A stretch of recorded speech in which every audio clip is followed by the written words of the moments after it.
The government just announced a housing plan, and then they admitted that they didn't explain it properly. Those two things together should tell you everything. And before I get into this, I want to be upfront. This video is a little more heated than my usual content.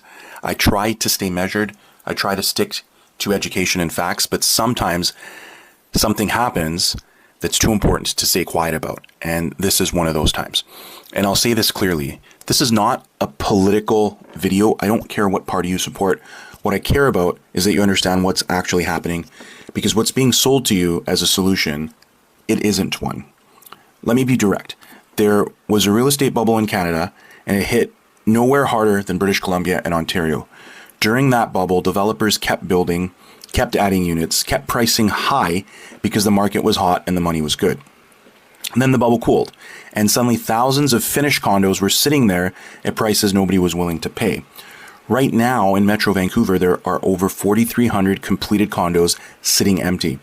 They're not under construction, they're done, they've been built, and they're ready to move in. And this is up 76% from just 1 year ago.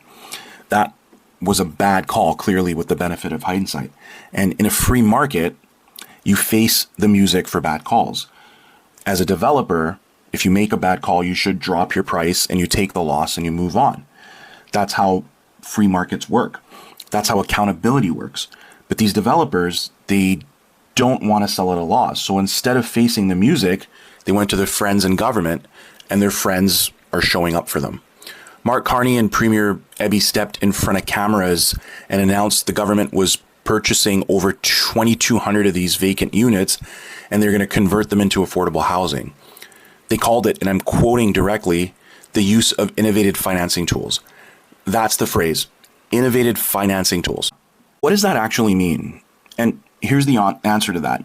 Nobody knows, because the government, they haven't figured it out yet either. They had no Let's try this again. What does that actually mean? And here's the honest answer. Nobody knows, because the government, they haven't figured it out yet. They had not identified which homes would be purchased.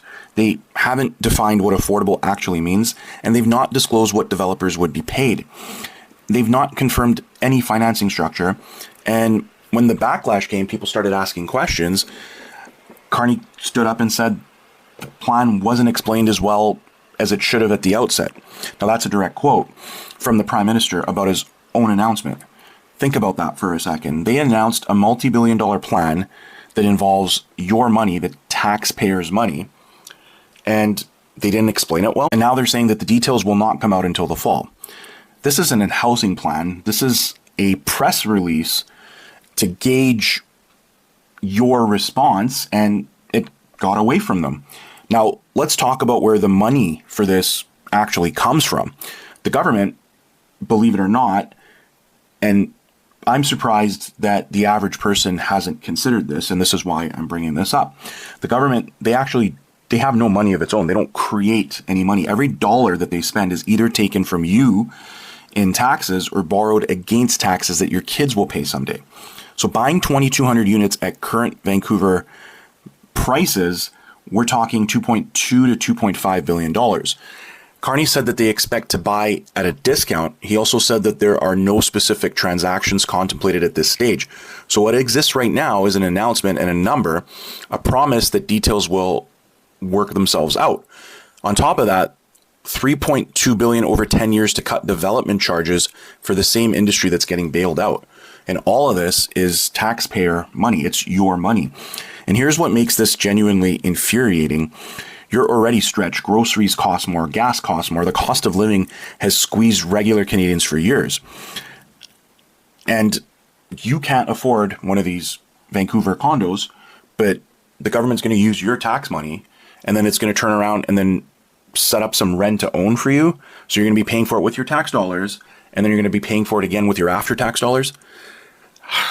I invest. I've made bad calls before, and I've lost money, and no one's called me up and said, hey, don't worry, and offer to cover my losses because I didn't want to lose money or sell at a loss. But developers apparently play by a different set of rules.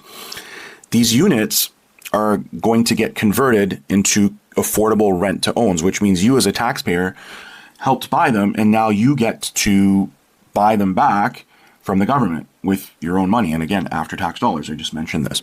The housing affordability crisis didn't fall from the sky. It was built over years through zoning restrictions, approval delays, unchecked speculation, and policy decisions that made building expensive and buying impossible for the average Canadians.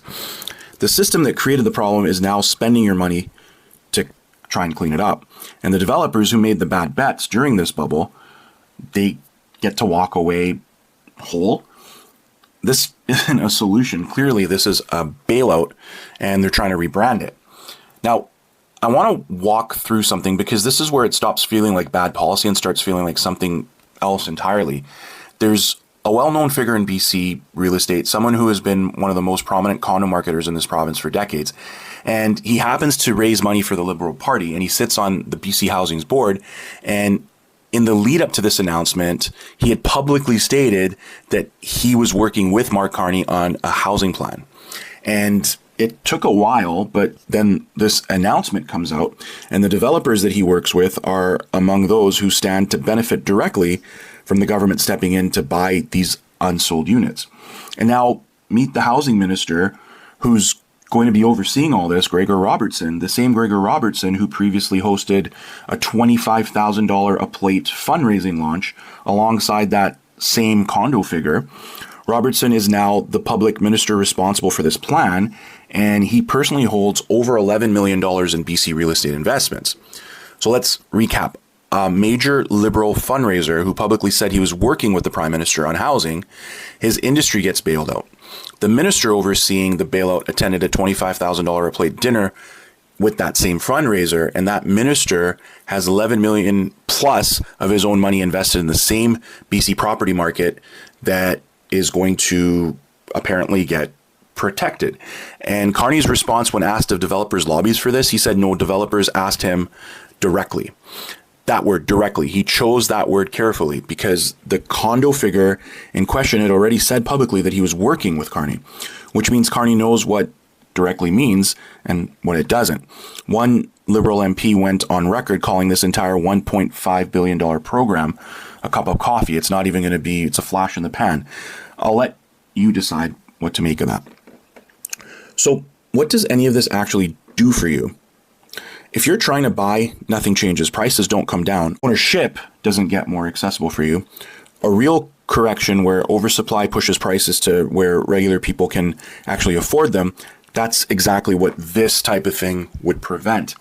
So they didn't really solve affordability for you. This isn't really solving this issue. What they're doing is they're protecting the people who profited from the bubble, and they're going to send the bill to everyone else. Now, if you're a renter, maybe you eventually get access to one of these units under a rent-to-own framework, whatever that ends up meaning, when the details come out in the fall. And if you're just a taxpayer trying to figure out where your money went, well, now you know. Again, this isn't Liberal or Conservative, NDP, or anything else. This is about elected officials making decisions that protect a specific group of people, announcing it without details, and then walking it back when the public pushed back. Carney admitted the announcement wasn't explained well, which means they knew the explanation wouldn't hold up. They didn't even provide anything, actually. Now, that's worth being angry about. That's worth talking about, and that's worth sharing because most people are going to see the headline and assume that the government helped. They deserve to know the rest of the story. Now, next week, I'm going to break down exactly what the backtrack looks like, what they're saying now versus what they said, and why the facts haven't changed no matter how they reframe it. So make sure you're subscribed so you don't miss that one. And if you want to understand what this market actually means for your specific situation, you can reach out to me. The link's in the bio. I'm Aleem. See you on the next one.